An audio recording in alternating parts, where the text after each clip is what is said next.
Firstly, let us mark the failed LED. Move the screws on the mask with screwdriver.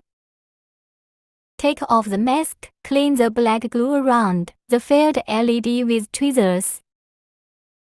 Be careful when clean the glue, and do not damage the PCB. Now let us remove the failed LED. Attention, soldering temperature 350 degrees. Heat both legs at one time when removing the LED until the tin completely melted. Remove failed LED with plaster. Cleaning the pad with tin. And retain enough tin and rosin for next step welding. Now we take a new LED.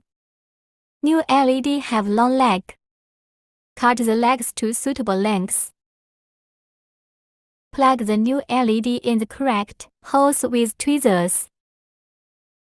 Pay attention, the direction of new LED need to be same as other LEDs. Heat both legs at the same time.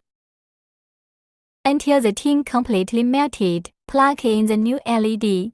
If there is less tin on the pin, we need to weld it again until the welding part has enough tin. Now test the LED module. If it works well, add some waterproof glue at this place. When the waterproof glue becomes solid, install back the mask and fix the mask with screws. Now the repair work is complete.